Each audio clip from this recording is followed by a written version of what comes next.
Time now for your Easy Choice, presented by Geico. I'm Jamie Eisenberg. That's Dave Richard. It's the Fantasy Football Today takeover here on CBS Sports HQ, and we're talking about starts and sits for Week 14. Dave, it's a big week, as we know. Last week in the majority of leagues before the playoffs. Are you ready? Of course I'm ready. Born ready. We've been doing this for like 20 years.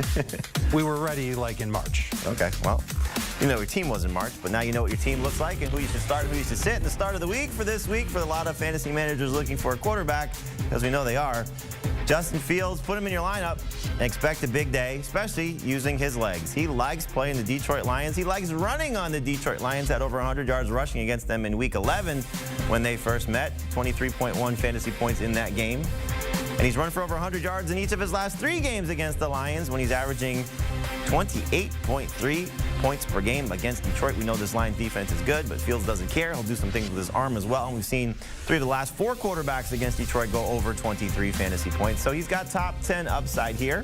As typically has been the case, you are a little bit ahead of me on the start of the week. But as you see, all of us, including Sportsline, in agreement that he has the ability to be a top 10 guy for Week 14. You don't like him enough. He's been outstanding. You said the Lions defense was good. That's using the term good loosely. And they lost their best defensive lineman, Aleem McNeil, to an injury. So that D-line not going to be able to pressure Justin Fields as much. And certainly they're not going to be as good against the run. And if they're so dead focused on slowing down the run and trying to stop Justin Fields for getting 100 yards on them, they've got to do something about the back end of their defense because they've been attacked through the air. The deep ball's been crushing them. I think Fields takes advantage. I think he's a slam dunk. I was shocked to see he's only started right now in 56% of CBS Sports leagues. That number should be in the 80s. He's a must start. Yeah, coming off a bye for the Bears, and we know some fantasy leagues not necessarily have everybody competing, but if you are competing, you're going to like Justin Fields in your lineup for this week. Some other starts for me for Week 14. Another quarterback that's coming off a game where these two guys went head-to-head, and it wasn't so pretty for Joshua Dobbs, but I like the fact that he's still going to be the starter for the Vikings. So I like the setup for him there. We'll talk about him in a second. James Cook, well, he's really enjoyed Joe Brady as the offensive coordinator. His last 2 games have been fantastic, and we expect a shootout between the Chiefs and the Bills. Hopefully the Chiefs offense shows up because we know that's been a problem. Rashee Rice will show up because he's been great of late. Cortland Sutton, he just scores touchdowns. And Taysom Hill doing Taysom Hill things, should be a top 5 tight end in the majority of leagues. We'll talk about that in a second as well. But Dave, Josh Dobbs is going to be tough to trust for a lot of fantasy managers because the last time we saw him, he had 4 interceptions against the Bears, and maybe it really is just about the Bears defense being that good because prior to that performance, Dobbs had scored at least 26 fantasy points in 3 of his last 4 games.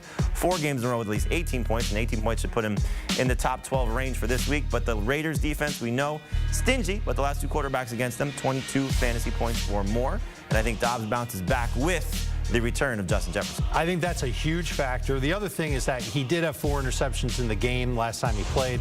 2 of them weren't on him. 2 of them were tip passes. I don't think that they were necessarily bad throws. I think he could still do a lot with his legs. That always gives you that safe fantasy floor. And you really mentioned it, that Raiders defense, their pass rush outside of Max Crosby is abysmal. Their secondary really hasn't gotten it together. I'd be shocked if they did do that at this point in the year coming off the bye. I would not be shocked if we get a just rare Justin Jefferson 2-touchdown game and Dobbs just kind of surprises us with his big playability. Again, I'm glad that the Vikings are sticking with him as opposed to turning to Jaron Hall or Nick Mullins. A couple of pass catchers that I like for this week. You got Rashee Rice and Taysom Hill. Let's start with Rice because a lot of fantasy managers are excited about what he's done of late. 19 targets in his last 2 games. And again, this should be a potential shootout. One of the highest over-unders of the week at 48.5. And so Rice has now crept into almost must-start territory. Buffalo's defense has been a little shaky against opposing wide receivers, but really it's all about Mahomes trusting Rice, again with those 19 targets, over 100 yards in the last 2 games, 100 total yards in the last 2 games, and the 1 touchdown 2 games ago. And then in terms of Taysom Hill, Dave, we got the guy that we saw last week as opposed to the guy that we saw the previous game when it wasn't the best Taysom Hill performance. But a couple of things at play here. First off, Derek Carr may not play, so you may get some additional stats for Hill at the quarterback position. Really, though, it's about the run defense he's facing. And we don't usually talk about tight ends facing run defenses, but Taysom Hill not the normal tight end. The Panthers are number 2 in most fantasy points allowed to opposing running backs, and they give up the most touchdowns to the position. And he will have the opportunity to hopefully score on the ground. That's what Taysom Hill does. So it could be a big game for him as well in Week 4. 14. Dave, let's take a look at your starts for this week, and you got some interesting names on this list. Jordan Love was playing great. Love the setup for him taking on the Giants. Keaton Mitchell, going to be interesting for a lot of fantasy managers. Curious to see what you say about him. Chuba Hubbard coming off his big game last week against Tampa Bay. How will he do against New Orleans in the encore?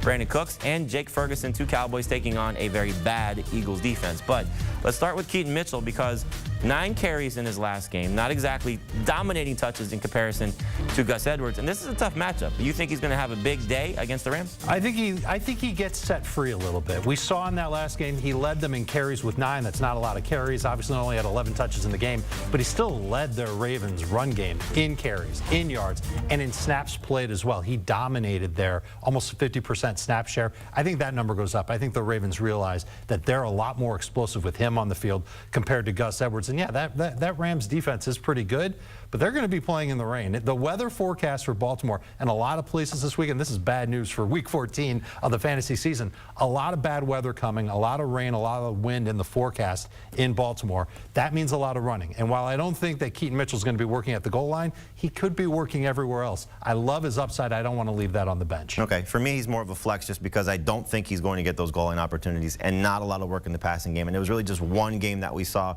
where Edwards wasn't doing a lot of what Gus Edwards typically does. I'm nervous about really the entire backfield because I think we can still see Justice Hill. So I like him as a flex, but not a must-start guy. Chuba Hubbard, I kind of feel the same way because what we saw last week was a very depleted Tampa Bay linebacking core. Saints getting a little bit more healthy because Pete Werner's expected to play. You still think, though, Hubbard's were starting this week? They've allowed a touchdown to a running back in 5 of their past 6 games. They're giving up 4.8 yards per carry in those 6 games. I don't know if this Saints run defense is as strong as it used to be. And with Pete Werner coming back, that's great. We know that Cam Jordan isn't at 100%. There's another defensive lineman that might not play for New Orleans. So that front is going to be in trouble. And Thomas Brown, the new play caller for Carolina, he loves him some Chuba Hubbard.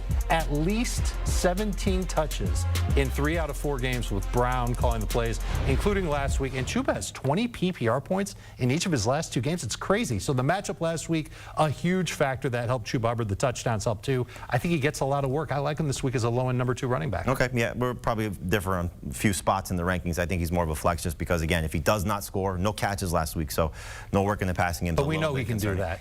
Not that he can do a lot of it. I wouldn't expect him to get a ton of catches. No, he definitely can. I just don't think like 2, 3. I don't think this offense is catered to that, which is surprising. You'd think some easy throws for Bryce Young would be to their running backs. They just haven't done that a lot this season. I'm just glad there's no more Miles Sanders and as being a big part of this offense. Very, very true.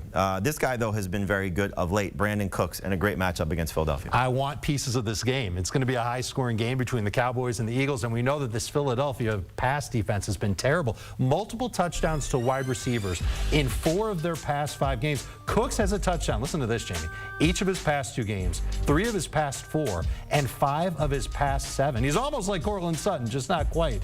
I think he's better than a flex. He's right on the fence for me between a low-end wide receiver 2 and a high-end flex, but he's in that range. I think he's got a chance to have a better game than he's actually had in most of the games where he scored a touchdown, really didn't do a whole lot else. I think this is the week he gets maybe 5 or 6 catches, good yardage with it, and a touchdown. He just scores at home. Every home game, his last 4 home games, he's been in the end zone, so hopefully that continues one more time. In a hopeful shootout against the Eagles, we like to see the Cowboys and the Eagles putting up points in Week 14. No weather conditions in Dallas. The players that Dave is avoiding for Week 14, his sits: Derrick Henry, Ezekiel Elliott, Calvin Ridley, Adam Thielen, and Chris Godwin. So, Dave, when you look at Derrick Henry, what's your concern? I'm concerned that the Titans are going to get blown out by the Miami Dolphins, and Derrick Henry's not going to get a lot of work. In 3 games this year, when the Titans have lost by 2 or more scores, Henry has averaged 10.7 rush attempts, 27.3 rushing yards, and a miserable 3.5 PPR points per game. Jamie, I double-checked that number 3 separate times. It's 5.5 to make sure PPR points or less. It's terrible. When he's not scoring and he's not getting work, big shockaroo, he's not getting any fantasy points, and that's what's happening in these games. The Titans are getting away from Derrick Henry when they're trailing in a game. Even in 1-score games where they're losing by a touchdown and 1 score, Henry's had to really find the end zone in order to come through. Dolphins run defense, sneaky good in their last 4 games, under 4 yards per carry allowed, 6 rushing touchdowns allowed on the year, none in their last 4 games. This is an improving run defense, and I think Derrick Henry's going to have trouble. Derrick Henry or Ezekiel Elliott, who you have on this list? Ezekiel Elliott, and they're both on my side. Zeke is so close for me to being a start. He's really right there. I'm just nervous about an older running back playing on a short week against a Steelers defense that just got abused by the Carolina or the Cardinals run game last week. I think they bounce back. I'm nervous about Zeke having one of those empty stack games, whereas maybe 8 or 9 non-PPR points, 2 or 3 catches on top of that. Yeah, I actually think he's going to be better than that. 6 of the last 7 games for the Patriots, 13.2 PPR points or more for their running backs, mostly. Right, but one of those running backs is Ramondre Stevenson. He's clearly better than Ezekiel Elliott. But Zeke did that last week in sharing with Ramondre Stevenson, so he should get a lot of work. So I actually like Zeke tonight. Against the Chargers. Let's talk about Calvin Ridley and his matchup against the Browns.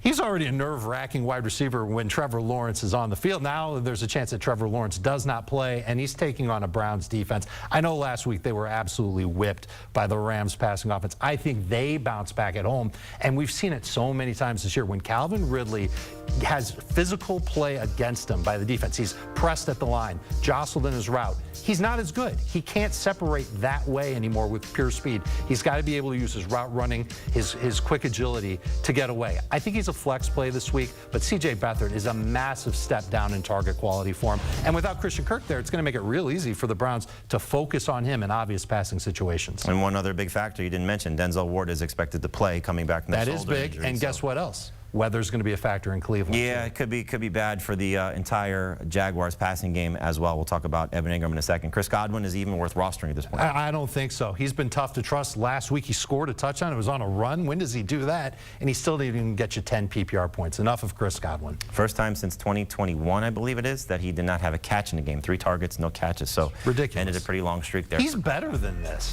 I think he's banged up. There's some talk out of Tampa Bay about what the problems are between Baker and Chris Godwin, and they tried to get him going early in last week's game, but Baker just really locked in on Mike Evans at this point. I mean, I don't blame him for that, but still, Godwin should get some targets. Players I'm trying to avoid this week, C.J. Stroud, he's bad on the road. He's bad without Tank Dell. Jets are really good. DeAndre Swift, we'll get to him in a second. DeAndre Hopkins, similar to what Dave said, could be a bad game script for the Titans, even if they are chasing points. T. Higgins, non-existent, and Evan Ingram, again, tough matchup against the Browns. In terms of DeAndre Swift, most people will say he's a must-start guy. I like the fact that Philadelphia is talking about trying to get him going more on the ground. He still does not have the opportunity to score touchdowns at the goal line because of the tush push. He's not involved in the passing game. He's been under 10 PPR points in 3 of his last 4 games, and Dallas crushed him, even in the fact that Philadelphia won that game earlier this season, holding him to minimal production. The Cowboys are number 3 in fewest fantasy points allowed to opposing running backs. DeAndre Swift may not have a great game this week. Again, tough to sit, but I would try to consider him just a flex at best in this matchup. I would start Ezekiel Elliott in tonight's game over DeAndre Swift. Wow. DeAndre Hopkins has a tough matchup as well against the Dolphins. Probably going to see a lot of Jalen Ramsey. We know it's still a tough matchup as well. And Hopkins, I don't think is worth trusting fully like we typically see because of how good this Dolphins defense is, because of how bad this Titans offensive line is, and the fact that they are double-digit underdogs. He may get some garbage time, but he's not a must-start wide receiver. Dave, do you agree? I do agree. The one thing that is nice is that he does have potential for double-digit targets. It just doesn't guarantee him anything. And you mentioned this Dolphins pass defense is pretty good. I think you're taking a chance by starting DeAndre Hopkins. And I'll say the same thing about Evan Ingram as well. He's coming off his best game. I thought it would be his best game last week because of the matchup against the Bengals. The Browns, number 1 in fewest fantasy points allowed to opposing tight ends. 1 great game by Mark Andrews, 1 stinker by Mark Andrews. Andrews the only tight end to get double digits in PPR points against the Browns this season. You have C.J. Beathard, who may lean on Ingram, which is nice. I think you have to count on that. But again, 1 touchdown so far on the year. And facing this defense on the road, backup quarterback, I would try to get away from Evan Ingram. I would start Gerald Everett over him. I would start Isaiah Likely over Evan Ingram this week if you can. So we'll see how things go there for your lineups in terms of getting away from guys like Swift, like Henry, like Evan Ingram as well. Not exactly the easiest situation. So we'll see how things go. How do you envision the Steelers' backfield tonight quickly? I think it's going to be a mix of the two, but Najee leading the way. They have a better chance of finding the end zone than the Patriots running backs do. I'm a little nervous with Najee banged up and the Patriots run defense. Oh, I'm not saying I like him. I'm just saying that that's what it'll be. Yeah. I'd start Zeke. I think Zeke's going to have a big game. I think he's going to come out and surprise some people. Short week, I think, will benefit him, actually. Over 15 PPR points? No, but if he gets 11, that puts puts him in the top 24. If you get 11 PPR points per week, that's a top 24. 11 or 12. If he gets to 13, which again the Patriots have done more times than not lately, he's got a chance to be a top 15 running back. So a little surprising to say that Ezekiel Elliott in week 14 of 2023 be a top 15 guy. Make sure you check out our Fantasy Football Today podcast wherever podcasts are found. We're helping you dominate your fantasy leagues. The Fantasy Football Today podcast, the best in the business.